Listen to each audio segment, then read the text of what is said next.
ٹھکانہ اللہ رب العزت نے فرما دیا وہ جہنم ہونے والا ہے۔ اور انسان اپنی زندگی میں چاہے کتنے بھی گناہ کرے، یاد رکھیے اللہ کی رحمت سے کبھی مایوس نہ ہو۔ یقیناً آج کا میرا عنوان توبہ اور استغفار نہیں ہے، توبہ استغفار میں نے ایک تفصیلی بیان دیا، آپ اس کو دیکھ سکتے ہیں نیٹ پر اور DVD کی شکل میں۔ آج میرا عنوان ہے وہ اعمال جو گناہوں کو، توبہ اور استغفار ایک الگ چیز ہے، وہ کرنے سے تو اللہ سب کچھ معاف کرتا ہے، لیکن ایسے بھی کچھ اعمال اللہ کے رسول صلی اللہ علیہ وسلم نے اور اللہ نے بتائے ہیں جو اعمال کرنے سے ہمارے گناہ دھل جاتے ہیں۔ آئیے ان اعمال کو میں ایک کے بعد ایک آپ کے سکوں گا، ایسے کم و بیش 25 اعمال آج میں آپ کے سامنے رکھوں گا 25، جس میں رسول اکرم صلی اللہ علیہ وسلم نے بہت زیادہ تعداد میں کیے گئے گناہ معاف کرنے کی بات کی، کچھ لمیٹڈ گناہ معافی کی بات ہوئی، اور کچھ گنتی کے گناہ معافی کی بات ہوئی کہ 100 گناہ یا اس طرح سے۔ تو میں آج آپ کے سامنے رکھوں گا، اور آخر میں 26واں ایک عمل ایسا رکھوں گا جو عمل ویسے ساری انسانیت کے لیے ہے، وہ مسلمانوں کے لیے نہیں، یاد رکھے، لیکن باقی مسلمانوں سے ہٹ کر دوسرے انسانوں کے لیے اگر وہ لوگ وہ عمل کریں گے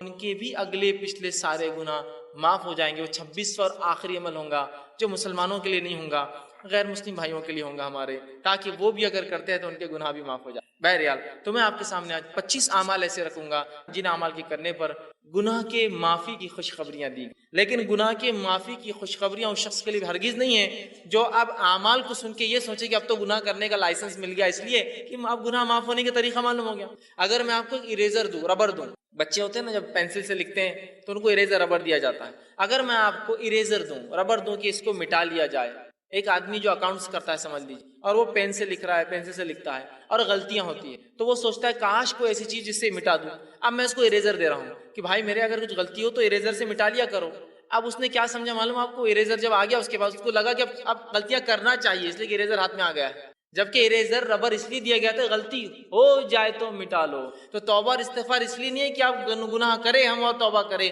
وہ اس لیے کہ غلطیاں ہو جائے تو ہم توبہ کریں، معصیت ہو جائے تو آج جو عمل میں رکھوں گا ان کا مقصد بھی یہ جو ہو جاتے ہیں انسان ہونے کے ناطے اس کو کیسے مٹایا جائے ان گناہوں کو۔ آئیے سب سے پہلا عمل قرآن سے کچھ 5 عمل رکھوں گا اور 20 باتیں جو حدیث سے میں رکھوں گا جو میں ملتی ہے۔ پہلا عمل جو ہم کو کرنا ہے جو گناہوں کو مٹا دیتا ہے، جس کے تعلق سے اللہ رب العزت نے قرآن نے فرمایا ہے، اور وہ سورہ جو ہے انفال سورہ نمبر 8 آیت نمبر 20 میں اللہ نے فرمایا اور کہا ہے، وہ ہے اللہ کا تقوی اختیار کر۔ اللہ کا تقوی اختیار کرنا ایک ایسا عمل ہے جس سے اللہ رب العزت چاہے انسان کتنے ہی گناہ کرے ان گناہوں کو دھو دیتا ہے، گناہوں کو مٹا دیتا ہے، گناہوں کو صاف کر دیتا ہے۔ اللہ رب العزت فرماتا ہے سورہ انفال سورہ نمبر 8 آیت نمبر 20 کے اندر کہتا ہے، یا ایھا الذین آمنوا ان تتقوا اللہ یجعل لکم فرقانا ویکفر عنکم سیئاتکم ویغفر لکم واللہ ذو الفضل العظیم۔ دیکھیے اللہ رب العزت نے کیا فرمایا اور کہا، یا ایھا الذین آمنوا، اے وہ لوگوں جو ایمان لائے ہو، تم اگر اللہ کا تقوی ڈر اختیار کرو گے، اللہ کا پاس و لحاظ اختیار کرو گے، تو ہم تمہیں ایک فرق کرنے والی چیز عطا کریں گے، فرقان عطا کریں گے، فرق کرنے والی چیز عطا کریں گے۔ وَيُكَفِّرْ عَنْكُمْ سَيِّئَاتِكُمْ، اور تم سے تمہارے گناہوں کو معاف کر دیں گے، وَيَغْفِرْ لَكُمْ، اور تمہاری مغفرت کر دیں گے، وَاللَّهُ ذُو الْفَضْلِ الْعَظِيمِ، اور اللہ بہت بڑے فضل کا مالک ہے۔ تو دیکھیے جو تقوی اختیار کرتا ہے، اللہ کا تقوی کا معنی ہوتا ہے پاس و لحاظ رکھنا، عام معنی ڈر ترجمہ ہوتا ہے، لیکن پاس و لحاظ رکھنا بھی ایک معنی ہے کہ جس رب نے مجھے پیدا کیا اس کا پاس و لحاظ رکھوں، اس کا خیال۔ جیسے کہ آپ سواری میں سوار ہیں، بس میں سوار ہیں، ایک بوڑھا آدمی آتا ہے تو آپ اس کو اپنی جگہ دیتے، کیوں؟ اس کی عمر کا پاس و لحاظ رکھتے ہیں۔ تو اسی طرح اللہ کا تقوی مانے میرے رب نے مجھے پیدا کیا، اس کا میں پاس و لحاظ رکھوں، اور جو وہ کہتا ہے وہ کروں، جس سے روکتا ہے اس سے رکوں۔ تو کہا جو اللہ کا ڈر اختیار کرے گا، ایمان والو تم اگر اللہ کا ڈر اختیار کرو تو میں تمہیں ایک فرقان، فرق کرنے والی چیز عطا کروں گا، اور تمہارے گناہوں کو معاف کر دوں گا، اور جو ہے تمہاری مغفرت کر دوں گا، اور اللہ جو ہے بڑے فضل کا مالک ہے اللہ رب العزت۔ تو اس چیز کو ہمیں سمجھنے کی بے انتہا ضرورت ہے۔ اللہ کے تقوی کی بہت بہت بہت بڑی اہمیت یاد رکھیں، جو کہ آج ہم بھول چکے۔ تقوی کے اتنے فائدے ہیں۔ ویسے آج کا عنوان چونکہ وہ اعمال ہے جو گناہوں کو مٹا دیتے ہیں، اس لیے میں دوسرے فائدے نہیں رکھ رہا ہوں، اتنے فائدے اسی کو انتہا نہیں تقوی اختیار کرنے کے، لیکن افسوس کی بات ہے اللہ کا تقوی آج بہت کم ہمیں نظر آتا ہے، اس لیے کہ جس کے پاس اللہ کا تقوی ہو وہ ہر گناہ سے پہلے سوچتا ہے کہ میرے رب کو مجھے جواب دینا ہے، اس کا پاس و لحاظ رکھوں اور میں ان گناہوں سے اپنی نفس کو۔ اور جس کے پاس تقوی نہیں ہوتا، ہم دیکھتے ہیں وہ جانوروں سی اور من مانی زندگی دنیا میں گزارتا ہے۔ دوسری جگہ سورہ طلاق سورہ نمبر 65 آیت نمبر 4 اور 5 میں اللہ فرماتا ہے کہتا ہے وَمَن يَتَّقِ اللَّهَ يَجْعَل لَّهُ مِنْ أَمْرِهِ يُسْرًا، جو اللہ کا تقوی اختیار کرتے ہیں ہم اس کے کام میں آسانیاں کر دیتے ہیں۔ آگے فرمائے امری یسرا ذالک امر اللہ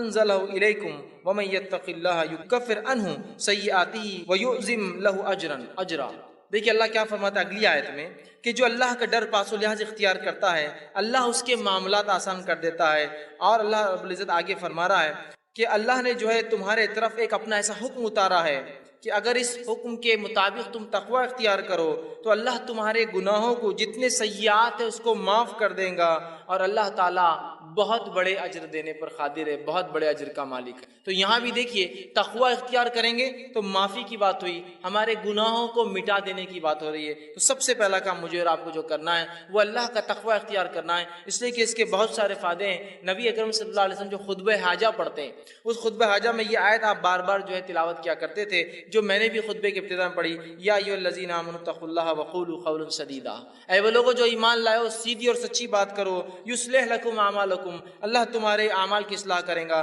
ویغفر لکم ذنوبکم، تمہارے گناہوں کو معاف کرے گا۔ تو یہاں بھی دیکھیے اللہ رب العزت نے فرمایا کہ یا ایھا الذین آمنوا اتقوا اللہ، اے وہ لوگ جو ایمان اللہ کا تقوی اختیار کرو، اگر تقوی اختیار کرو گے تو تمہارے اعمال کی اصلاح کریں گا، ویغفر لکم ذنوبکم، تمہارے گناہوں کو بھی معاف کر۔ تو یہ بے انتہا ہمارے لیے ضروری ہے کہ ہم اللہ کا تقوی اختیار کریں اگر ہم چاہتے ہیں کہ اللہ ہمارے گناہوں کو معاف کرے۔ دوسرا عمل ہمیں جو کرنا ہے جو قرآن سے ملتا ہے، جس کی اختیار کرنے سے انشاءاللہ ہمارے گناہ دھل جائیں گے، معاف ہو جائیں گے، مٹا دیے جائیں گے، اللہ انہیں بخش دیں گا، اپنی رحمت سے انہیں ختم کر دیں گا، وہ عمل ہے اطاعت رسول صلی اللہ علیہ وسلم۔ نبی اکرم صلی اللہ علیہ وسلم کی اطاعت سارے زندگی کے ہر شعبے میں، پیدائش سے لے کر موت تک، لمیٹڈ ایڈیشن نہیں۔ ہمارے پاس سنت کی بات، اتباع سنت کی بات بہت مختصر ہوتی ہے، کبھی کبھار ہوتی ہے نا، بہت مختصر۔ کب جب جھگڑا ہو جائے تو چل رہا حدیث میں کیا آتا چلو دیکھیں، عام اس میں نہیں، جب جھگڑا نہیں چلنے دو جو چل رہا ہے معاملہ۔ یہ بڑی اہم چیز ہے زندگی کے ہر شعبے میں کہ ہماری پیدائش کتاب و سنت کے مطابق، ہمارے جو ہے موت کتاب و سنت کے مطابق، ہمارے نکاح کتاب و سنت کے مطابق، ہمارے معاملات کتاب و سنت کے مطابق، ہمارا لین دین کتاب و سنت کے مطابق، ہمارے اخلاق کتاب و سنت کے مطابق، ہمارا اٹھنا، سب چیزیں نبی اکرم صلی اللہ علیہ وسلم کے مطابق ہو۔ یہ نہیں کہ بس زندگی کے مخصوص شعبہ میں تو اختیار کر لیے باقی میں وہی معاملہ چل رہا ہے۔ اطاعت رسول صلی اللہ علیہ وسلم کا نتیجہ یہ سورہ آل عمران سورہ نمبر 3 آیت نمبر 31 میں اللہ نے فرمایا، جو خطبے میں نے آیت تلاوت کی، قل ان کنتم تحبون اللہ فاتبعونی اللہ یغفر لکم ذنوبکم واللہ غفور رحیم۔ اے نبی کہہ دیجئے قل ان کنتم تحبون اللہ، اگر تم اس کا دعویٰ کرتے ہو کہ تم اللہ سے محبت کرتے ہو، فاتبعونی، تو تمہیں، اے نبی کہہ دیجئے لوگوں سے، اگر تم دعویٰ کرتے ہو اللہ کی جو ہے محبت کا تو میری اتباع کے سوا کوئی چارہ نہیں ہے۔ نبی کو کہا جا رہا ہے کہو وَيَغْفِرْ لَكُمْ ذُنُوبَكُمْ، اور جو نبی کی اتباع کریں گا اللہ اس کے گناہوں کو معاف کر دیں گا، واللہ غفور الرحیم، اللہ بہت زیادہ بخشنے والا اور رحم۔ تو یہاں دیکھیے بات واضح ہو رہی ہے، اور ایسی کئی آیتیں، سینکڑوں آیتیں قرآن میں کہ نبی کی اتباع کرنے والے کے گناہ معاف ہو جاتے ہیں، اور نبی کی موجودگی میں تیز آواز سے بات کرنا بھی اعمال کو برباد کرنے کے لیے اور جہنم میں جانے کے لیے کافی ہوتا ہے۔ دونوں ہی بات یاد رکھیں، نبی کی اتباع گناہوں کو معاف کر دیتی ہے، اور نبی کی نافرمانی اس حد تک کہ نبی کے موجودگی میں تیز آواز سے بات کرنا بھی انسان کے جو ہے گناہوں کو معاف کر دے، جو ہے انسان کے جو ہے نیکیوں کو، اگر نبی کی موجودگی میں تیز آواز سے بات بھی کرے تو اس کی نیکیاں برباد ہو جاتی ہے، یاد رکھیے، اس کے نام عمل خالی ہو سکتا ہے۔ سورہ جو ہے حجرات اٹھا کر آپ دیکھیے، ابتدائی آیت اسی پر ہے، نبی کی موجودگی میں تیز آواز بھی نہیں کرنا ہے، یاد رکھیے، یہ بات بڑی اہم ہے۔ اور نبی کے ادب میں ایک چیز یہ بھی یاد رکھیے، نبی کے ادب میں یہ چیز شامل ہے کہ نبی کا نام لے کر نہ پکارا جائے۔ اللہ رب العزت نے اپنی کتاب میں رسول اکرم صلی اللہ علیہ وسلم کو صرف 4 بار نام سے پکارا ہے۔ ایک بار تذکرہ تو عیسیٰ علیہ السلام کے واقعے میں ہو کہ عیسیٰ علیہ السلام نے بشارت دی کہ میرے بعد ایک نبی آئیں گے جس کا نام احمد ہوگا، واقعے کو پوچھو کہ اس میں تذکرہ ہے، 4 بار نام لیا، صرف 4 آیتیں ہیں صرف۔ اس کے بعد جو اللہ رب العزت نے یا ایھا الرسول، یا ایھا النبی، یا مدثر، یا مزمل، ہے نا، نام لیا، ادب ہے۔ ان لوگوں کو غور سے سننا چاہیے جو دھڑلے سے چلا کر یا محمد یا محمد، پتہ نہیں کتنی بار بول رہے ہیں، یہ ادب ہے نبی کا، اور پتہ نہیں گا رہے ہیں اس کو، پتہ نہیں گانے میں 1000 بار وہ نام آ رہا ہے۔ نبی اکرم صلی اللہ علیہ وسلم کا نام آنے پر آپ پر درود بھیجنا ہم پر واجب ہے۔ تو اللہ عزت کر رہا ہے اپنے نبی کی، اور اللہ نے نام بہت مختصر 4 ہی بار لیا صرف اپنے نبی، یہ ادب ہے نبی کا، یاد رکھیں۔ صحابہ بھی اللہ کے رسول صلی اللہ علیہ وسلم کو نام سے نہیں پکارتے تھے، یہ بات سن۔ تو اطاعت رسول اتنی اہم چیز ہے کہ اطاعت کرو گے جنت میں جاؤ گے، گناہ معاف ہوں گے، اطاعت نہیں کرو گے صرف نبی کی موجودگی میں تیز آواز بھی کرو گے تو اپنے نام عمل کو جو ہے خالی پاؤں گے روز قیامت نیکیوں سے۔ تو نبی کی اطاعت فرما برداری یہ بڑی اہم چیز ہے۔ صحیح بخاری کی روایت ہے، نبی اکرم صلی اللہ علیہ وسلم نے فرمایا کہا کل امتی یدخلون الجنت الا من ابا، میرے سارے کے سارے امتی جنت میں جائیں گے سوائے ان کے جو انکار کر دے۔ سوال ہوا، پوچھا گیا قیل من ابا یا رسول اللہ، اے اللہ کے رسول صلی اللہ علیہ وسلم کون انکار کریں گا جنت میں جانے سے؟ فرمایا قال من اتانی دخل الجنہ، جس نے میری اطاعت کی وہ جنت میں جائیں گا، ومن عصانی فقد ابا، جس نے میری نافرمانی کی اس نے خود جنت سے انکار کر دیا دنیا کے اندر۔ بڑی اہم باتیں یاد رکھیے، تو ہم اطاعت رسول کو اپنے اوپر لازم جان لیں اور ہر زندگی کے تیسرا وہ کام جس کے کرنے سے انشاءاللہ اللہ ہمارے گناہوں کو معاف کریں گا، ہم کو پاک کر دیں گا، صاف کر دیں گا، وہ ہے کبیرہ گناہوں سے اپنی نفس کو بچانا۔ قرآن میں اللہ رب العزت فرماتا ہے سورہ نساء سورہ نمبر 4 آیت نمبر 31 میں، اور کہا ان تجتنبوا کبائر ما تنہون عنہ نکفر عنکم سیئاتکم وندخلکم مدخلا کریما، کہ اللہ فرماتا ان تجتنبوا کبائر، کہ اگر تم کبیرہ گناہوں سے اگر بچتے رہو جس سے تمہیں روکا گیا ہے، نکفر عنکم سیئاتکم، تو ان کبیرہ گناہوں سے بچنے کی بنیاد پہ ہم تمہارے گناہوں کو دوسرے معاف کر دیں گے۔ پتہ چلا کہ کبیرہ گناہوں سے بچنا ضروری ہے اگر صغیرہ گناہوں کو ہم معاف کروانا چاہتے ہیں، اس لیے کہ کبیرہ گناہ کے لیے تو توبہ لازم ہے، بچنا بھی ضروری ہے تاکہ صغیرہ گناہ معاف ہو۔ تو کہا اگر تم کبائر سے بچتے رہو تو ہم تمہارے صغائر چھوٹے گناہوں کو، دیگر گناہوں کو، دیگر معاملات کو انشاءاللہ معاف کر دیں گے۔ تو یہاں کہا کہ اگر تم بچتے رہو کبائر سے جس سے روکا گیا تو ہم معاف کر دیں گے، تم سے ہٹا دیں گے سیئاتکم تمہارے گناہوں کو، فرمایا وندخلکم مدخلا کریما، اور عزت کی جگہ مطلب جنت میں تمہیں ہم داخل۔ تو ہمیں اگر اللہ سے ہم چاہتے ہیں کہ ہمارا صغیرہ گناہ معاف ہو تو کبیرہ گناہوں سے ہمیں اپنے آپ کو بچانا ہے۔ صحیح مسلم کی روایت ہے، ابو ہریرہ رضی اللہ عنہ حدیث کے راوی فرماتے ہیں، غور سے آپ نے فرمایا 5 نمازیں جمعہ سے لے کر جمعہ تک اور رمضان سے لے کر رمضان تک، مطلب ایک نماز سے دوسری نماز، ایک جمعہ سے دوسرا جمعہ، ایک رمضان سے دوسرے رمضان تک، آپ فرما رہے ہیں رمضان المبارک تک اپنے درمیانی گناہ جو وقفے میں ہوتے ہیں ان کو معاف کروا دیتے ہیں۔ ایک نماز سے دوسری نماز کی جو گناہ ہوتا ہے وہ معاف کروا دیتی ہے۔ ایک جمعہ سے دوسرا جمعہ آدمی جب تک پڑھتا ہے تو وہ جمعہ سے جمعہ تک ایک آنے والا جمعہ پچھلے گناہوں کو معاف کر دیتا ہے، اور ایک رمضان سے اگلے رمضان آنے تک جب انسان اس میں اچھے عمل کرتا ہے تو اللہ اس کے گناہوں کو سال بھر کے مطلب ڈیلی، ویکلی اور ایئرلی گناہ کیسے معاف ہوتے بتایا جا رہا، نماز سے نماز، جمعہ سے جمعہ، رمضان سے رمضان۔ تو آپ نے فرمایا گناہ معاف ہو جاتے ہیں، مطلب یہ معاف کروا دیتے ہیں، معاف کرنے والے نہیں، گناہوں کو دور کرنے والے عمل ہیں، بس شرط ہے کہ اب یہ تینوں کب ورک کریں گے، کنڈیشن اپلائیڈ۔ نماز سے نماز کب گناہوں کو معاف کروائیں گی، جمعہ سے جمعہ کب گناہوں کو معاف کروائیں گا، رمضان سے رمضان کب گناہ معاف ہوں گے؟ آپ نے فرمایا بس شرط ہے کہ، کنڈیشن اپلائیڈ ہے کہ کبیرہ گناہوں سے بچتا رہے۔ ہوں گے بچنا ضروری ہے، نہیں ہوں گے تو پھر انسان کہاں بچیں گے؟ بچنا ضروری ہے۔ میں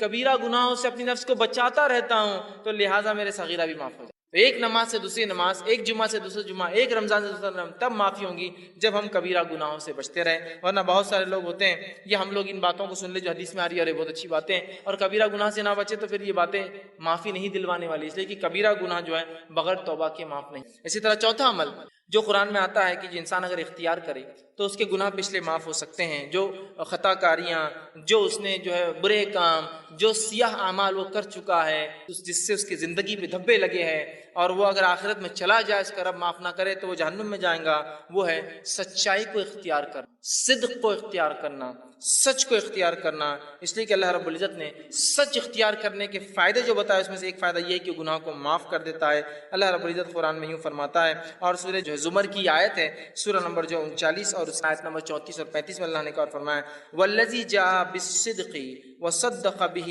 اولئک هم المتقون، کہ اللہ نے فرمایا کہا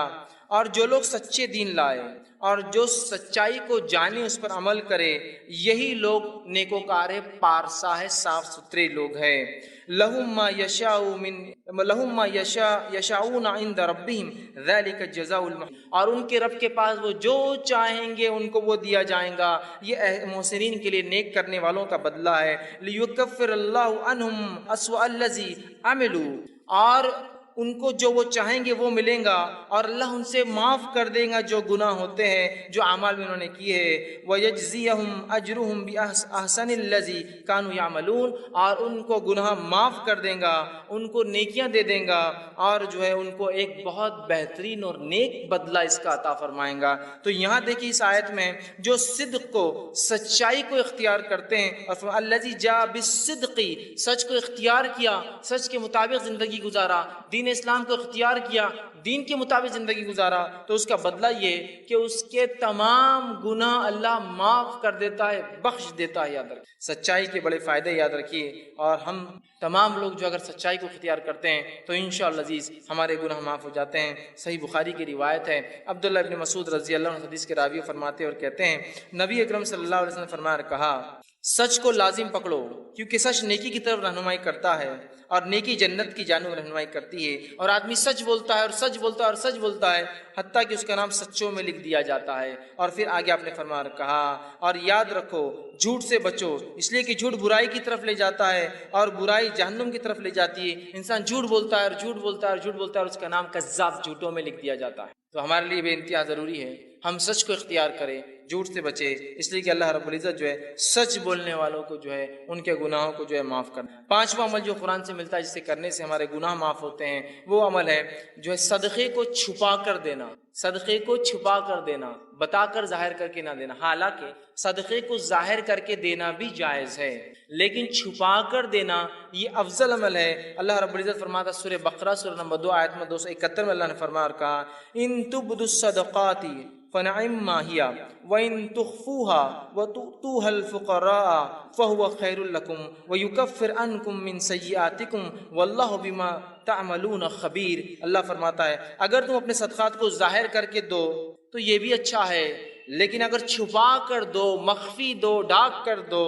تو یہ تمہارے لیے زیادہ خیر ہے۔ جو تم فقیروں کو چھپا کر دو یہ تمہارے لیے زیادہ بہتر ہے۔ اللہ اس صدقے کی برکت سے تمہارے گناہوں کو معاف کر دے گا، مٹا دے گا، ہٹا دے گا، تم سے دور کر دے گا، اور فرمایا سیئاتکم وبما تعملون خبیر، اور اللہ ہر اس عمل سے خبردار ہے جو تم کرتے۔ تو صدقہ دکھا کر بھی دیا جا سکتا ہے اس سماج میں جہاں آپ کو لگتا ہے صدقہ دکھا کر دینے سے لوگ جوش میں آئیں گے اور عمل کریں گے، اور وہاں جہاں دیتے ہیں لوگ اور آپ بہتر سمجھتے چھپا کر دیں تو وہاں بند مٹھی دینا افضل ہے، اس لیے کہ صدقہ چھپا کر دینے سے گناہ معاف ہوتے ہیں، گناہ ہٹا دیے جاتے ہیں، اللہ رب العزت نیکی ہمارے نام اعمال میں لکھتا ہے۔ یہ بہت بڑی بات ہے، ہمیں کوشش کرنا چاہیے کہ ہم صدقہ کریں اور چھپا کر کریں، اور اپنے صدقے کو منی والعزا دکھاوا کر کے، جتلا کر، بار بار یاد دلا کر کہ ہم نے تمہیں صدقہ دیا تھا، ہم برباد نہ کریں۔ آئیے چھٹا عمل جو ہم کو ملتا ہے قرآن سے، جس کے کرنے سے ہمارے گناہ معاف ہو سکتے ہیں، اللہ مٹا دے گا، وہ ہے اللہ سے جو ہے ڈرنا، اور بغیر دیکھے ڈرنا۔ چونکہ ہم نے اللہ کو دیکھا نہیں ہے، اس کے بعد بھی اس کی اگر کوئی شخص خشیت اختیار کرتا ہے، ڈر اختیار کرتا ہے، اللہ گناہ معاف کرتا ہے۔ یہ بات کو اللہ رب العزت سورہ ملک سورہ نمبر 66 آیت نمبر 12 میں فرما کہا، ان الذین یخشون ربهم بالغیب لهم مغفرۃ واجر کبیر۔ اللہ نے فرمایا یقیناً جو لوگ اپنے رب سے بغیر دیکھے ڈرتے ہیں، خشیت اختیار کرتے ہیں، ان کے لیے اپنے رب کی طرف سے گناہوں کی معافی، مغفرت ہے، اور بہت بڑا اجر آخرت میں ایسے لوگوں کے لیے رکھا جائے گا جو بغیر دیکھے اپنے رب سے ڈر کر گناہوں کو نہیں کرتے، نیکیوں کو کرتے ہیں، سبقت لیتے ہیں۔ سمجھ رہے ہیں آپ بات کو؟ کتنی اہم بات اس میں بتا جو ہے قرآن کی آیت میں بتائی جا رہی ہے کہ ہم جو ہے اللہ کو بغیر دیکھے کا خشیت اختیار کریں، کہ اللہ تو ہمیں دیکھ رہا ہے، ہم تو نہیں دیکھ سکتے، اللہ دیکھ رہا ہے، اور نیکیاں کریں تو انشاءاللہ ہمارے گناہ اللہ رب العزت جو ہے معاف کر دیتا ہے اور جہنم سے ہماری جو ہے نجات کرتا ہے۔ اسی طرح ساتواں وہ عمل جس سے کرنے سے گناہ معاف ہوتے ہیں اور نیکیوں میں انسان کے اضافہ ہوتا ہے، وہ ساتواں عمل یہ ہے کہ انسان جو ہے وضو کرنے کے بعد 2 رکعت نماز پڑھے۔ بڑا اہم عمل ہے، بہت چھوٹا سا عمل ہے، اور اتنی فضیلت ہے اس کی۔ صحیح بخاری کی روایت ہے، آپ صلی اللہ علیہ وسلم نے فرمایا کہا، حدیث کے الفاظ دیکھیے ایسے ہیں کہ آپ صلی اللہ علیہ وسلم کے تعلق سے عثمان رضی اللہ فرماتے ہیں، اور ان کے غلام اس حدیث کو روایت کرتے ہیں جن کا نام حمران تھا، وہ کہتے ہیں کہ عثمان ابن عفان رضی اللہ عنہ نے ایک مرتبہ وضو کا پانی منگوایا، میں نے وضو کا پانی لایا، آپ نے وضو کو اچھی طرح کیا، پہلے اپنے ہاتھوں کو 3 بار دھویا، پھر جو ہے کلی کی اور ناک میں پانی 3 بار لیا، پھر چہرے کو 3 بار دھویا، پھر سیدھے ہاتھ کو کونیوں تک اچھے سے 3 بار دھویا، پھر الٹے ہاتھ کو کونیوں تک 3 بار اچھے سے دھویا، پھر سر کا مسح کیا، کانوں کا خلال کیا، اور اس کے بعد اپنے دونوں پیر، سیدھے پیر الٹے پیر کو ٹخنے تک دھوئے، اور اس کے بعد فرمایا اور کہا کہ جو شخص ایسا وضو کرے 3 بار جس طرح سے میں نے بتایا ہے، اور فرمایا اور اس کے بعد 2 رکعت نماز پڑھ لے، اس کو تحیۃ الوضو کہتے ہیں. یہ کر لے ایسا عمل وضو مکمل، پھر جا کے 2 رکعت نماز پڑھے، اس کو تحیۃ الوضو کہتے ہیں. تو وہ فرماتے ہیں رسول اکرم صلی اللہ علیہ وسلم نے فرمایا کہ اللہ اس کے پچھلے تمام گناہ معاف کر. لیکن اس حدیث میں ایک بات اور جو اضافی آتی ہے، دوسری روایتوں میں الفاظ آتے ہیں، وہ یہ ہے کہ وہ 2 رکعت نماز پڑھے وضو کے بعد، اور ایسی پڑھے کہ دل میں دوسرے کوئی خیالات نہ آئے، کوئی خیالات نہ آئے کہ یہ کیا ہو رہا ہوگا، وہاں کیا ہو رہا، بزنس کیا یہاں جائے، کوئی خیال نہ آئے، تو اس کے پچھلے سارے گناہ معاف کر دی جاتے ہیں. لیکن ایک بات میں یہاں ضرور رکھنا چاہوں گا، وہ یہ ہے کہ یہ تمام صغیرہ گناہ معاف ہوتے ہیں، کبیرہ گناہ بغیر توبہ کے معاف. یہ بات یاد رکھ، اس کے لیے توبہ ضروری ہے، اور بندوں کا حق ہے تو بندے سے معافی بھی ضروری ہو. لیکن یہ صغائر سارے معاف ہو جائیں گے، صرف ایک عمل دیکھیے، اچھے سے وضو کرنا پرفیکٹلی، اور جا کے 2 رکعت نماز وضو، گناہ سارے اس کے معاف ہو جائیں. اسی طرح جو ہے صحیح بخاری کی روایت ہے، جو حضرت عثمان رضی اللہ عنہ جب وضو کر چکے تو کہنے لگے کہ تم کو ایک حدیث سناتا ہوں. مطلب انہوں نے وضو کیا اور حدیث سنائی دوسرے لوگوں کو، اور کہا رسول اکرم صلی اللہ علیہ وسلم نے جو ہے میرے سامنے ایسا وضو کیا، اور کہا جو شخص اچھے سے اس طرح سے وضو کرے، اور پوری حدیث ان کو سنائی، اور اچھی طرح وضو کرنے کے بعد 2 رکعت نماز پڑھے، تو اس نے جتنے گناہ کیے ہوں گے اس نماز کی وجہ سے دوسری نماز تک، مطلب ایک نماز سے دوسری نماز تک وہ سارے گناہ بھی معاف. مطلب ایک انسان نے وضو کیا، وضو کرنے کے بعد ایک نماز پڑھی، سمجھ لیجیے تحیۃ الوضو نہیں، ایک نماز پڑھی. اگر یہ نماز کے بعد پھر دوسری بار وہ مسجد میں آتا ہے، پھر اچھے سے وضو کرتا ہے اور نماز پڑھتا ہے، تو یہ نماز سے وہ نماز تک بھی اس سے گناہ معاف ہو جاتے ہیں، اور اوپر والی روایت میں تھا کہ سارے گناہ معاف ہو جاتے ہیں. تو دیکھیے کتنی بڑی باتیں بتائی جا رہی ہے صرف وضو کر کے اچھے سے نماز پڑھنے پر. 8واں پوائنٹ جس کے کرنے سے 8ویں بات جس حدیث میں آتا ہے کہ گناہ معاف ہو سکتے ہیں، وہ یہ ہے کہ نماز کے لیے اچھے سے وضو کرنا. جہاں وضو کے بعد نماز پڑھنا گناہ کو معاف کرتا ہے، وہیں اپنی ذات سے وضو کرنا بھی گناہوں کو معاف کرتا ہے. جہاں اچھے سے وضو کر کے نماز پڑھنا ثواب دیتا ہے، وہیں صرف اچھے سے وضو کرنا بھی انسان کے گناہ معاف کر دیتا ہے. اس سے ایک بات جو پتہ چل رہی ہے، اور بھی حدیثیں بھی آگے آ رہی ہے جو پتہ چلیں گی، وہ یہ ہے یہ تمام باتیں اس شخص کے لیے جو مسجد آتا ہے اور نماز پڑھتا ہے. نمازی جو نہیں ہے اس کے لیے سارے دروازے بند ہو جاتے. دیکھیے خود دیکھیے وضو کون کرے گا؟ جو نماز پڑھتا ہے. تحیۃ الوضو کون پڑھے گا؟ جو نماز پڑھتا ہے. تحیۃ المسجد کون پڑھے گا؟ جو نماز پڑھتا ہے. نفل اور موقدہ اور فرض کون پڑھے گا؟ جو نماز پڑھتا ہے نا. تو یہ ثواب سارے نمازیوں کے لیے. اب جو آدمی نماز نہ پڑھتا ہو تو اندازہ لگائے اس کے گناہ کتنے بڑھ رہے ہیں، اور صاف کرنے کا کوئی راستہ ہی نہیں. تو مسجدوں سے اپنا رشتہ جوڑ لے، ہم یاد رکھیے، تاکہ جانے انجانے میں جو گناہ ہو رہے سب معاف ہوتے جائیں گے. کے بعد تو ایک وضو کرا، اچھے سے 2 رکعت پڑھی، سارے گناہ معاف. ایک وضو کے بعد نماز پڑھی، اگلے وضو کے بعد نماز پڑھی تو بیچ کے گناہ معاف. ساری باتیں تو نمازیوں کے تعلق سے آ رہی ہیں. آئیے وضو خود کرنے سے بھی گناہ معاف ہو جاتے ہیں. اللہ رب العزت گناہوں کو معاف کرتا ہے. صحیح مسلم کی روایت ہے، رسول اکرم صلی اللہ علیہ وسلم کے تعلق سے ابو ہریرہ رضی اللہ عنہ فرماتے اور کہتے ہیں کیا میں تمہاری رہنمائی نہ کروں ایسے کاموں پر جن کی وجہ سے اللہ تعالیٰ تمہارے گناہوں کو مٹا دے. اللہ کے رسول نے فرمایا کیا تمہاری رہنمائی کروں، میں گائیڈنس کروں تمہارا ایسے اعمال کی طرف جن کے کرنے سے اللہ تمہارے گناہوں کو مٹا دیں گا اور ان کے درجات بھی بلند کریں گا، تمہارے مقامات بھی بلند کریں گا. اور لوگوں نے کہا اللہ کے رسول صلی اللہ علیہ وسلم کیوں نہیں، آپ ذرا بتائیے. تو آپ صلی اللہ علیہ وسلم فرمایا کہا وضو کا پورا کرنا جو ہے سختی اور تکلیف، وضو کو اچھے سے کرنا کمپلیٹ. سختی اور تکلیف سے مراد سردی کے دن ہے، پانی ٹھنڈا ہے، گرمی کے دن ہے، پانی گرم آ رہا ہے، اوپر ٹھنڈا گرم ہو چکا ہے دن بھر میں، ہے نا، ہوتا ہے نا. تو سردی اور گرمی میں چونکہ ہم جس علاقے میں ہوتے ہیں ہم کو گرمی کا وضو نہیں معلوم، سردی کا وضو معلوم، صرف تکلیف دہ ہوتا ہے وہ. گرمی کا وضو بھی اگر آپ کو دیکھنا ہے تو آپ کبھی دیکھ سکتے ہیں. ایک مرتبہ میرا راجستھان کا سفر ہوا پروگرامز کے سلسلے میں، وہاں میں گیا، ایک مقام پہ اترا تو صاحب مجھ سے کہنے لگے آپ کیا غسل لیں گے؟ تو میں نے کہا ہاں، بہت سفر میں تھکان ہو گئی، بڑا پسینہ، گرمی تھی. تو کہا بیٹے برف کی سیل ڈال دو وہ بکیٹ کے اندر جا کر. وہ پریشان ہوں گے برف کی سیل بکیٹ میں کیوں ڈال دو، اور واقعی میں انہوں نے اچھا کیا تھا، برف کی سیل ڈالی تھی بکیٹ میں، ورنہ وہ پانی اتنا گرم تھا کہ آپ ہاتھ بھی نہیں لگا سکتے. چونکہ گرمی کی وجہ سے وہاں سردی میں جتنا ٹھنڈا ہوتا ہے گرمی میں پانی اتنے 50 ڈگری 60 ڈگری تک چلا جاتا ہے. آپ اسے نہ وضو کر سکتے ہیں نہ اسے نہا سکتے ہیں. یہاں آپ نے فرمایا تکلیف اور مشقت میں، چاہے سردی کی وجہ سے ہو چاہے گرمی کی وجہ سے ہو، اچھا وضو کرتا ہے، پرفیکٹ وضو. یا ایک معنی یہ بھی ہو سکتا ہے بیمار ہے، بہت مشکل ہوتی ہے کچھ حصوں پہ کرنا، پھر بھی وہ اچھے سے کرتا ہے، رک کر انتظار کر کے. یا ایک معنی یہ بھی ہو سکتا ہے معذور ہے، بہت تکلیف ہوتی ہے کہ پھر بھی اچھے سے وضو کرتا ہے اپنے رب کو راضی کرنے کے لیے. تو کہا تکلیف میں، حدیث کے الفاظ سے تکلیف ہے، باقی سردی کی ہو سکتی ہے، گرمی کی ہو سکتی ہے، معذوری کی ہو سکتی ہے، بیماری کی ہو سکتی ہے. اور مسجد کی طرف جو ہے اپنے قدم بڑھاتا ہے، جاتا ہے. تو آپ نے فرمایا کہا قدموں کی جو ہے کثرت ہونا اور ایک نماز کے بعد دوسری نماز کا انتظار کرنا جو ہے، یہ فرمایا کہ جو شخص اچھے سے وضو کرے اور مسجد کی طرف جائے، مطلب کثرت سے مسجد کی طرف جاتا ہے، اور ایک نماز سے دوسری نماز کا انتظار کرتا ہے، یہ تینوں لوگوں کے گناہ معاف کر دی جاتے ہیں. کون پہلا انسان؟ اچھے سے پرفیکٹ وضو کرنے والا، دوسرا کثرت سے پیدل مسجد جانے والا، اور تیسرا فرمایا ایک نماز کے بعد دوسری نماز کا انتظار کرنے والا۔ ان کے گناہوں کے تعلق سے فرمایا آپ نے یہ گناہ معاف کر دی جاتے ہیں۔ آپ نے صحابہ سے پوچھا کیا بتاؤں؟ صحابہ نے کہا بتائیے، آپ نے بتایا گناہ معاف کرنے والے۔ دیکھیے یہ باتیں بھی سب نمازیوں کے لیے، یہ بڑی اہم بات ہے۔ ہم لوگ بس نماز سے جڑ، مسجدوں سے رشتہ جڑ، بس پھر انشاءاللہ عزیز بہت ساری مغفرتیں تو یہیں آتی رہیں گی، بہت سارے اعمال کی معافی ہو۔ اسی طرح جو ہے صحیح مسلم کی ایک بہت لمبی روایت ہے، اس روایت کے آخری الفاظ ایسے ہیں، ایک صحابی تھے جو اللہ کے رسول صلی اللہ علیہ وسلم کے پاس آئے، جن کا نام عمرو بن جو ہے ابسا تھا، اور یہ آ کر ایمان قبول کرتے ہیں، غیر مسلم ایمان قبول کیا، اسلام قبول کرنے کے بعد اللہ کے رسول بہت ساری باتیں کی، بہت لمبی حدیث ہے۔ حدیث کے آخر میں ایک جملہ آتا ہے، انہوں نے پوچھا اور کہا میں نے عرض کیا اے اللہ کے رسول صلی اللہ علیہ وسلم مجھے وضو کے بارے میں کچھ بتائیے۔ نبی اکرم صلی اللہ علیہ وسلم نے فرمایا جب تم میں سے کوئی اللہ کا بندہ وضو کا پانی لے کر کلی کرتا ہے اور ناک میں ڈالتا ہے تو اس کے جتنے گناہ منہ سے اور ناک سے ہوئے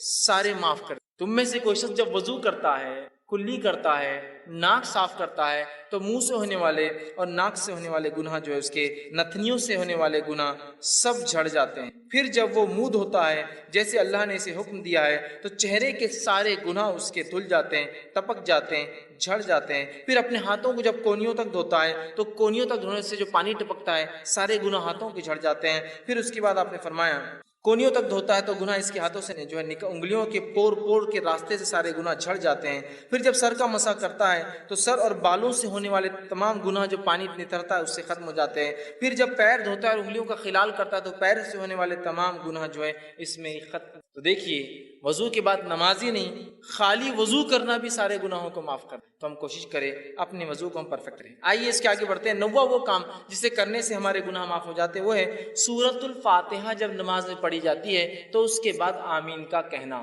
نبی اکرم صلی اللہ علیہ وسلم فرماتے، صحیح بخاری کی روایت آپ نے فرمایا، ابو ہریرہ رضی اللہ عنہ حدیث کے راوی آپ نے فرمایا اللہ کے رسول صلی اللہ علیہ وسلم فرمایا جب امام آمین کہے تو تم بھی آمین کہو، کیونکہ جس کی آمین فرشتوں کی آمین سے مل جاتی ہے اس کے اگلے گناہ بخش دیے جائیں گے۔ ابن شہاب جو راوی ہے روایت کرتے وہ کہتے ہیں کہ رسول اللہ صلی اللہ علیہ وسلم بھی آمین کہا کرتے تھے۔ دیکھیے حدیث کتنی واضح ہے۔ ابو ہریرہ رضی اللہ عنہ فرماتے ہیں اللہ کے رسول صلی اللہ علیہ وسلم نے فرمایا جب امام آمین کہے تو تم بھی آمین کہو۔ امام کو آمین کہنا چاہیے، اس لیے حدیث کری امام آمین کہے تو تم بھی آمین کہو۔ حدیث بالکل واضح ہے، بخاری کی روایت ہے۔ جب امام آمین کہے تو تم بھی آمین کہو، جب تمہاری آمین اور فرشتے بھی آسمان پہ آمین کہتے ہیں اس کے ساتھ اگر مل جائے تو تمہارے اگلے پورے گناہ معاف ہو جائیں گے۔ دوسری ایک حدیث میں آپ نے فرمایا کہا جو صحیح مسلم کی روایت ہے، ابو ہریرہ رضی اللہ عنہ کے راوی اور کہتے ہیں رسول اللہ صلی اللہ علیہ وسلم نے فرمایا جب کوئی تم میں سے آمین کہے تو فرشتے آسمان پر آمین کہتے ہیں، پس اگر بندے کی اور فرشتوں کی آمین مل جائے تو اس کے اگلے گناہ بخش دیے جاتے ہیں، گناہ معاف کر دیے جاتے ہیں۔ کتنی اہم بات ہے۔ اب ہم میں سے بہت سارے لوگ آمین بولتے ہیں تعصب کی بنیاد، لا علمی کی بنیاد پر، جہالت کی بنیاد۔ یہ تو بات بہرحال ہو سکتی ہے، بہت سے لوگ اختلاف کرتے ہیں آمین تیز بولا جائے ہلو بولا جائے، لیکن جو آیت جو حدیث ہے بخاری کی واضح ہے جب امام آمین کہے تو تم بھی آمین کہو۔ اللہ امام کو کہنا چاہیے، اسی طرح اللہ کے رسول فرمایا جب امام کہے تو تم بھی کہو، اور اللہ کے رسول خود کہتے تھے، اس لیے صحابہ نے سنا، پیچھے کہتے تھے تبھی تو سنا نا۔ اب کچھ لوگ کہتے نہیں وہ ہلو سے کہنا چاہیے، ٹھیک ہے اس بات کو بھی اگر میں مان لوں، for the sake of argument بولتے ہیں نا، بحث کے تک ٹھیک ہے بات مان لیں کہ ہلو کہنا چاہیے، لیکن ہلو ہو یا تیز ہو کہنا تو ہے نا، لیکن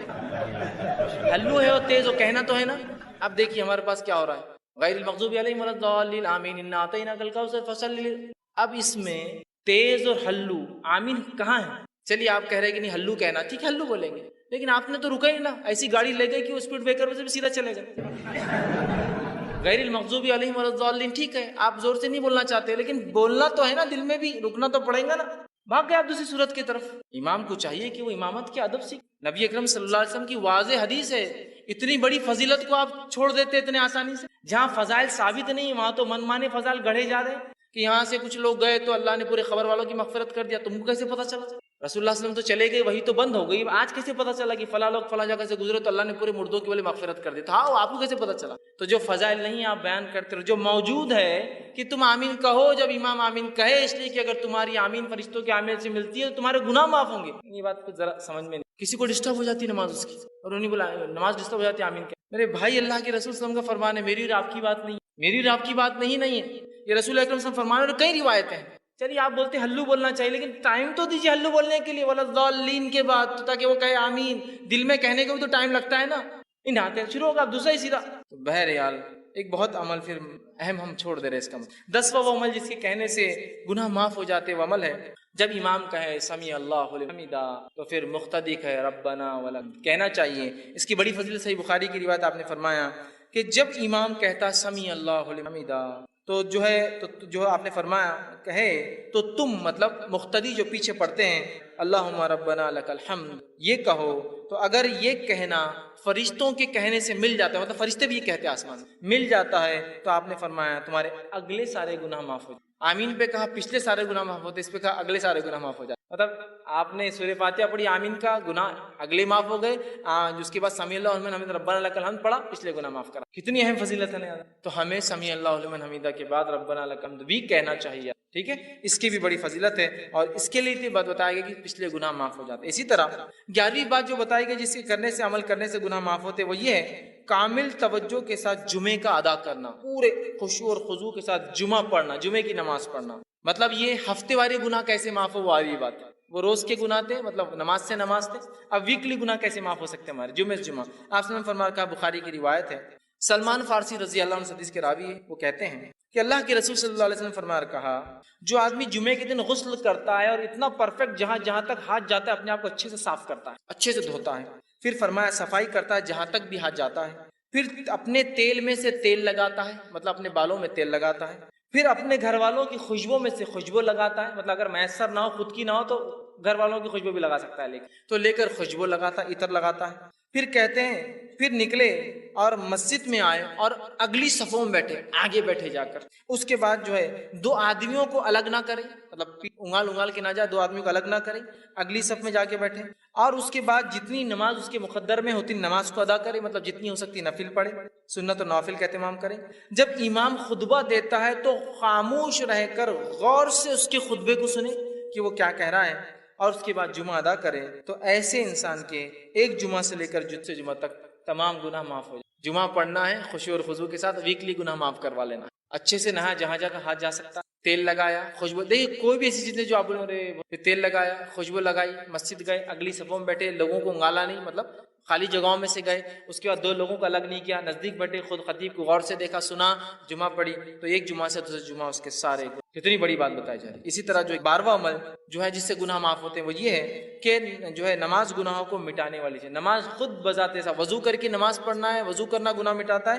نماز بھی گناہوں کو مٹاتی ہے. صحیح مسلم کی روایت ہے، نبی اکرم صلی اللہ علیہ وسلم فرمایا، عبداللہ بن مسعود رضی اللہ عنہ اس حدیث کے راوی وہ کہتے ہیں اور فرماتے ہیں ایک آدمی رسول اللہ صلی اللہ علیہ وسلم کے پاس آیا اور عرض کیا اے اللہ کے رسول صلی اللہ علیہ وسلم میں نے ایک عورت کے ساتھ زنا چھوڑ کر باقی سب عمل کیا ہے، صرف زنا نہیں کیا. حدیث کے الفاظ دیکھیے، اس نے کہا یا رسول اللہ صلی اللہ علیہ وسلم ایک عورت سے میں نے مزہ اٹھایا مدینہ کے کنارے، اور میں نے سوائے جماع کے اس کے ساتھ سب کچھ کیا، زنا چھوڑ کر باقی سب کچھ. آپ میرے بارے میں حکم لگا دیجیے، سزا دے دیجیے، کیا میری سزا ہوتی ہے گناہ کی. اللہ کے رسول سے جو ہے صلی اللہ علیہ وسلم کے ساتھ حضرت عمر کھڑے تھے. کہا حضرت عمر نے کہا جس گناہ کو تم نے چھپ کر کیا تھا کاہے کو آ کر بتایا لوگوں کے سامنے، توبہ کر لیتے اپنے رب سے خاموشی. زنا کی تو سزا ہے، اس کی کوئی حکم نہیں نا، یہ تو گناہ ہے، اس کے لیے توبہ کرنا ہے. تو کہا جو گناہ تم نے چھپ کر کیا تھا اب کاہے لوگوں کے سامنے تم نے آ کر بتایا، چھپا لیتے. ٹھیک ہے، تو وہ شخص وہاں سے چلا گیا. رسول اکرم صلی اللہ علیہ وسلم نے اس کو واپس بلایا، کہا ادھر آؤ. وہ شخص واپس لوٹ کر آیا، اور واپس آنے کے بعد آپ نے کہا اس شخص کو کہا اور فرمایا اور کہا چونکہ وہ شخص آیا تھا اور اللہ کے رسول کے ساتھ نماز بھی پڑھی، چونکہ اس کی آگے کی تفصیلی روایت آگے آ رہی ہے، وہ میں انشاءاللہ وہ بھی رکھتا ہوں. تو آپ نے فرمایا کہا اقیم الصلاۃ طرفا النہار وزلفا من اللیل، کہ نماز قائم کرو دن کے وقت اور رات کے حصے میں. ان الحسنات یذہبن السیئات، اس لیے کہ نیکیاں گناہوں کو دور کر دیتی ہے. ذالک ذکر للذاکرین، اور یہ قرآن ایک ذکر ہے ان لوگوں کے لیے جو کرنے والے ہیں. تو یہاں دیکھیے کہ ان الحسنات یذہبن السیئات، نیکیاں جو ہے گناہوں کو مٹا دیتی. چونکہ اس شخص نے نماز پڑھی تھی، آپ نے اشارہ کر دیا نماز پڑھو، مطلب اب تم رب سے اگر معافی مانگنا چاہتے ہو اپنے گناہوں کی تو کثرت سے نماز پڑھو. اسی جو ہے واقعے کے آگے اور تفسیرات صحیح مسلم میں آتی ہے، وہ تفسیرات ایسی آتی ہے کہ ایک شخص نبی اکرم صلی اللہ علیہ وسلم مسجد نبی میں آیا، آپ کے ساتھ آپ بیٹھے ہوئے تھے صحابہ کے ساتھ، آ کر اس آدمی نے کہا اور کہا اللہ کے رسول صلی اللہ علیہ وسلم مجھ پہ حد قائم کر دیجیے، میں نے ایسا ایسا کام کیا ہے، گناہ کا کام کیا جس سے مجھ پہ حد قائم کر دیجیے۔ آپ صلی اللہ علیہ وسلم نے اس کا چہرہ اپنا پھیر لیا، وہ سامنے سے آیا، پھر چہرہ پھیر لیا، پھر سامنے سے آیا، پھر چہرہ پھیر لیا، پھر سامنے سے آیا، اذان ہوئی، آپ صلی اللہ علیہ وسلم نے اقامت دی گئی، آپ نے نماز پڑھائی، اس نے نماز ساتھ پڑھی، نماز کے بعد پھر آ گیا اور کہنے لگا کہ مجھ پہ حد قائم کی، میرے سے یہ گناہ ہوئے۔ تب اللہ کے رسول صلی اللہ علیہ وسلم اس سے کہا اور پوچھا جس وقت تو گھر سے نکلا تھا تو کیا تو نے اچھی طرح وضو کیا تھا؟ جب تو یہاں کے لیے آیا تھا مجھ سے ملنے تو نماز کا وقت بھی تھا، تو نے گناہ کیا تھا، وضو کر کے آیا؟ تو اس نے کہا کیوں نہیں، میں نے کیا تھا اللہ کے رسول صلی اللہ علیہ وسلم۔ پھر فرمایا کہ ہمارے ساتھ تو نے نماز بھی پڑھی؟ تو اس نے کہا ہاں میں نے آپ کے ساتھ نماز بھی پڑھی ہے۔ تو آپ نے فرمایا کہا اللہ نے جو ہے تجھے بخش دیا ہے اور تیری کوئی حد نہیں، اللہ نے تجھے معاف کر دیا ہے، تیری کوئی حد نہیں یاد رکھی۔ تو یہ روایت اس طرف اشارہ کر رہی ہے کہ انسان جس سے گناہ ہو جاتے ہیں، گناہ ہوئے ہیں جو پاسٹ میں پچھلی زندگی میں کیے ہیں، اب لوگوں کے سامنے جا کر رسوا ہونے کی ضرورت نہیں، اپنے رب کے سامنے کثرت سے نماز ادا، کثرت سے نماز پڑھے، اس لیے کہ نمازیں ان الحسنات یذہبن السیئات، نیکیاں گناہوں کو دھو ڈالتی، مٹا دیتی۔ تو ہم نماز کی دیکھیں فضیلت ہے، اس لیے میں نے شروع میں کہا تھا نماز پڑھنے والوں کے بڑے فائدے، اس لیے کہ وہ بہت ساری فضیلتوں کا فائدہ یوں ہی اٹھا لے رہے بغیر سوچے سمجھے۔ اسی طرح صحیح بخاری کی روایت رسول اللہ صلی اللہ علیہ وسلم نے فرمایا کہا کہ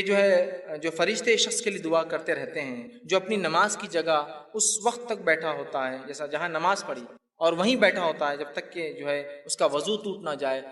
فرشتے اس کے لیے مغفرت کی دعا کرتے ہیں، اللہ اس کو معاف کر، اس کو بخش دے، اس پر رحم۔ جب کوئی وضو کرتا ہے، مسجد آتا ہے، نماز پڑھتا ہے اور جس جگہ نماز پڑھی وہیں بیٹھا ہے، ذکر کر رہا ہے، اذکار کر رہا ہے، تب جب تک وہ وضو میں رہتا ہے تب تک فرشتے اللہ کے دعا کرتے ہیں اللہ اسے معاف کر، اس پر رحم کر، اس کی مغفرت، اس کو بخش دے۔ نماز پڑھنا ایک بہت بڑا عمل ہے، یاد رکھیے اس کو ہم کریں، یہ معاف کر۔ اسی طرح 13واں وہ عمل جس کے کرنے سے اللہ سبحانہ تعالیٰ ہمارے گناہوں کو معاف کرتا ہے وہ یہ ہے، اتنا آسان عمل ہے کہ جس کی کوئی انتہا نہیں، یاد رکھیے اس عمل کی، اور نبی اکرم صلی اللہ علیہ وسلم نے اس عمل کے تعلق سے ہمیں بتایا، صحیح بخاری کی روایت ہے، حدیث کے الفاظ دیکھیے اس طرح سے، بخاری کی روایت آپ نے فرمایا، ابو ہریرہ اس کے راوی اور وہ کیا رسول اللہ صلی اللہ علیہ وسلم نے فرمایا اور کہا جو شخص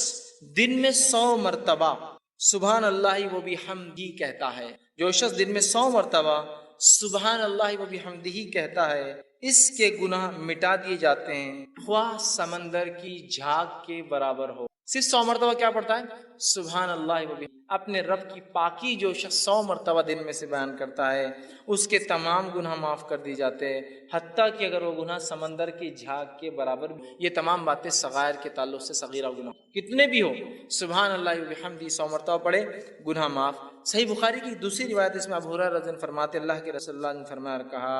اور آپ نے فرمایا 2 کلمے ایسے ہیں جو رحمان کو بڑے پیارے ہیں، زبان پر بہت ہلکے اور میزان میں بہت بھاری پڑیں گے، سبحان اللہ و سبحان اللہ العظیم۔ تو یہاں پہلی روایت میں کہا سبحان اللہ، جو شخص 100 مرتبہ پڑھتا ہے اگر اس کی برائیاں گناہ سمندر کے جھاگ کے برابر بھی ہو تو یہ اس کو مٹا دیتا۔ تو ہم کوشش کریں کثرت سے اس ذکر کو کریں۔ 100 مرتبہ میں سمجھتا ہوں بہت آسان ہے، ہر نماز کے 20 باندھ لے تو 100 ہو جاتے، بہرحال کوئی چاہے تو ایک ساتھ بھی پڑھ سکتے۔ اسی طرح جو ہے 14واں وہ عمل 14 جو ہے وہ عمل جس سے کرنے سے گناہ مٹ جاتے ہیں، اس عمل کے تعلق سے آپ نے فرمایا، اور وہ عمل ہے جس سے 100 گناہ معاف ہو جاتے ہیں، 100 سنس معاف ہو جاتے ہیں۔ وہ کیا ہے؟ ابو ہریرہ رضی اللہ عنہ فرماتے، صحیح بخاری کی روایت، آپ نے فرمایا اور کہا جو شخص لا الہ الا اللہ وحدہ لا شریک لہ لہ الملک و لہ الحمد وہو علی کل شیء قدیر، ایک دن میں 100 بار کہتا ہے لا الہ الا اللہ وحدہ لا شریک لہ لہ الملک و لہ الحمد وہو علی کل شیء قدیر، عام زبان میں اس کو چوتھا کلمہ بولتے ہیں۔ جو شخص اس کو 100 مرتبہ پڑھتا ہے تو آپ نے فرمایا اس کا ثواب کیا ہے؟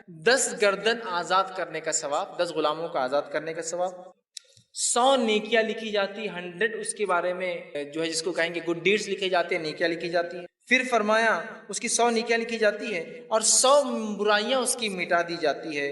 اور شیطان کے وسوسوں سے، شکنجے سے، اس کے جو ہے بہکانے سے، پھسلانے سے وہ شخص جو ہے شام تک محفوظ رہتا تھا، جب سے پڑھا صبح سے لے کر شام تک محفوظ رہتا۔ دیکھیے کتنا آسان کلمہ ہے، اس کلمے کو جو 100 مرتبہ، 10 غلام آزاد کرنے کا ثواب، 100 نیکیاں لکھ دی جاتی ہے، 100 برائیاں مٹ جاتی ہے، اور اس صبح سے لے کر شام تک شیطانی پورے حملوں سے وہ اپنے نفس کو محفوظ۔ ہم کوشش کریں کثرت سے جو ہے اس کلمے کو پڑھے، بہت آسان ہے۔ اسی طرح 15واں عمل جس کے پڑھنے سے جو ہے گناہ معاف ہوتے جو حدیث میں آتا ہے وہ یہ ہے نماز کے بعد تسبیحات کا کہنا۔ نماز کے تسبیحات کہنا صحیح مسلم کی روایت ہے، آپ صلی اللہ علیہ وسلم نے فرمایا اور کہا جو شخص ہر نماز کے 33 مرتبہ سبحان اللہ، 33 مرتبہ الحمدللہ اور 33 مرتبہ اللہ اکبر کہتا ہے، جو کہ 99 ہوتے ہیں، اور پھر 100 کہتا ہے، مطلب 100 بار کہتا ہے لا الہ الا اللہ وحدہ لا شریک لہ لہ الحمد وهو علی کل شیء قدیر، وہ پچھلا کلمہ جو تھا، تو آپ نے فرمایا کہ اس کی جو ہے ساری خطائیں معاف کر دی جائیں گی، اگرچہ سمندر کے جھاگ کے برابر کیوں، پورے اس کے گناہ معاف کر دی جاتے ہیں، چاہے سمندر کے جھاگ کے برابر کیوں نہ ہو۔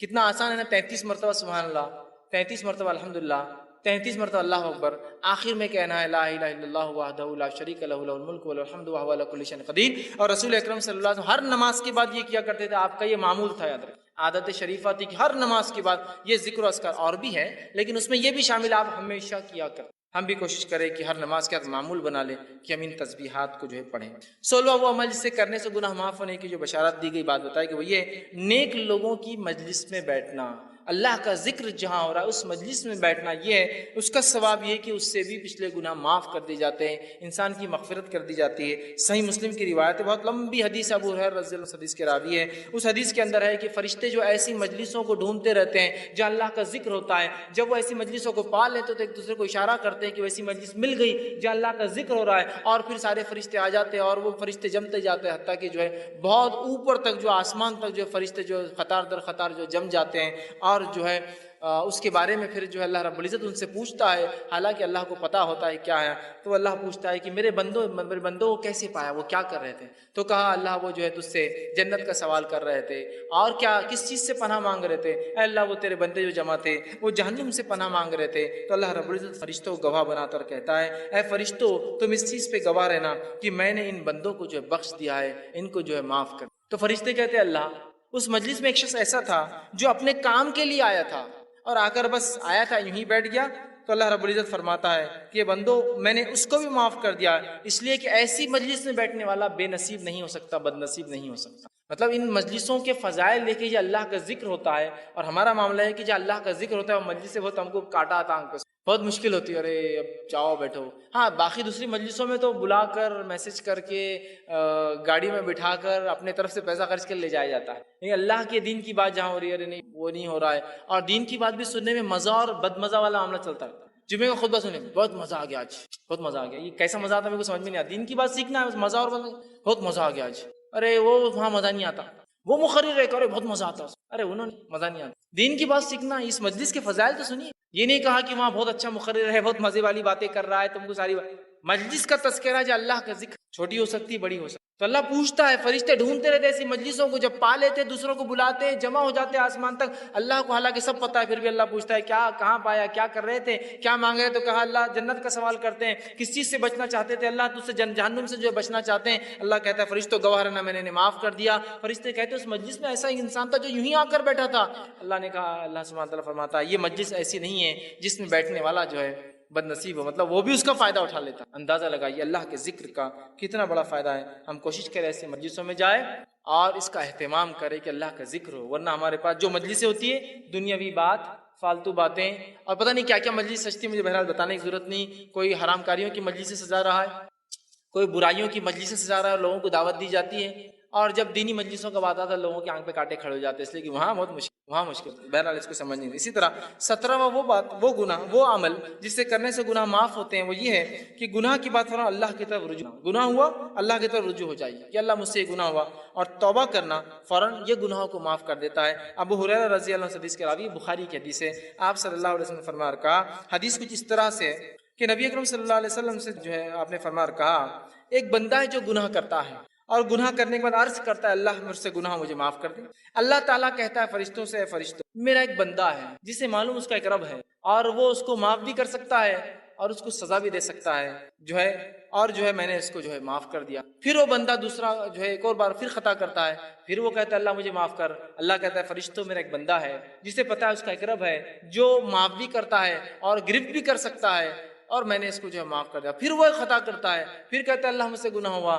اللہ کہتا ہے فرشتوں میرا ایک بندہ ہے جو جانتا ہے اس کا ایک رب ہے جو معاف بھی کرتا ہے لیکن پکڑ بھی کرتا ہے، اگر وہ جانتا ہے کہ دونوں ہو سکتا ہے، تم گواہ رہنا اس نے مجھ سے 3 بار معافی مانگی اور میں نے اس کو جو بخش دیا، اور اس کو گناہ ہوتے ہی فوراً معافی مانگنا۔ لیکن میں نے شروعات میں بات واضح کر دی تھی، اس کا ہرگز معنی یہ نہیں کہ آپ گناہ کریں اس لیے کہ اب بتایا جا رہا ہے اتنے جلدی معاف ہو جاتے ہیں۔ جیسے بہت سارے لوگ ہوتے ہیں، لوگوں کو خوب تکلیفیں پہنچاتے ہیں، خوب اذیتیں دیتے ہیں، اور اس کے بعد کہاں چلے گئے وہ صاحب؟ حج کو چلے گئے، حج کو چلے گئے۔ ایک صاحب مجھے بتانے لگے کہ میں ایک صاحب کے پاس گیا، وہ ایک سنستھا سوسائٹی چلاتے تھے، میں نے ان کو پیسہ دیا جاب کے لیے، وہ مجھے 5-6 سال ٹھگا دیا، کوئی جاب واب نہیں ملی۔ اس کے بعد میں ایک بار گیا اور کہا اب تو پیسے دے دو، اللہ تم کو معاف نہیں کرے گا۔ تو بولے میری معافی پہلے ہی ہو گئی۔ تو صاحب نے کہا ایسے کیسے؟ میں نے حج کر کے آ گیا نا۔ بولے تو جتوں کا پہلے لیا تھا حج کر کے آ گیا تو پورا کلیئر کر دیا، بولے پرانا اب میرے پہ نہیں رہا۔ تو اندازہ لگے گویا حج کو ہم نے ایک طریقہ بنایا گناہ کرنے کا، گناہ ہو جائے تو نیکیاں کرنے سے مٹ جاتے ہیں، لیکن اس کا ہرگز مطلب نہیں گناہ کرو اس لیے کہ نیکیاں پھر کرو تاکہ مٹا دو۔ میں جا کے آ کے حج کو مفتی صاحب نے بول دیا کہ وہ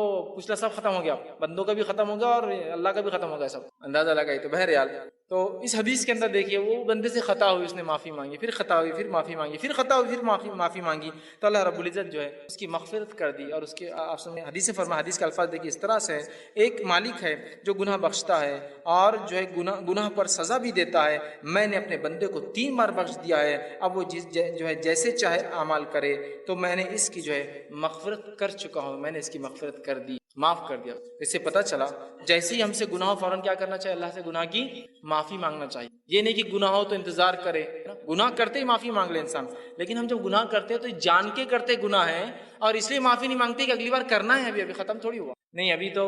شروعات یہی، ابھی 2-4 سال ایسے ہی چلیں گا، اس کے بعد دیکھا جائے گا۔ تو گویا نیت بھی نہیں وہ معافی مانگنے کی، گناہ ہوا کہ وہ شخص معافی مانگ رہا ہے، اللہ بس خطا ہوگی مجھ سے، احساس ہے اس کو کہ میں غلط کام کر رہا ہوں، یہ احساس ہے لیکن توبہ نہیں، کیوں؟ ابھی کنٹینیو کرنا ہے نا اس چیز کو۔ اور توبہ کی شرائط میں سے ایک شرط یہ بھی کہ اس کو عمل کو آئندہ نہ دہرائے، یہ نہیں کہ بس توبہ کر لی اور پھر وہ عمل جاری ہے، پھر وہ عمل جاری ہے، وہ شخص ایک غلطی کر رہا ہے توبہ کر رہا ہے، دوسری غلطی ہو رہی توبہ کر رہا ہے، تیسری غلطی ہو رہی توبہ کر رہا ہے رب سے فوراً۔ یہ طریقہ یاد رکھیے، تو ہمیں بھی چاہیے غلطی ہو فوراً توبہ کریں۔ 18واں وہ عمل جو ملتا ہے جس سے کرنے سے انسان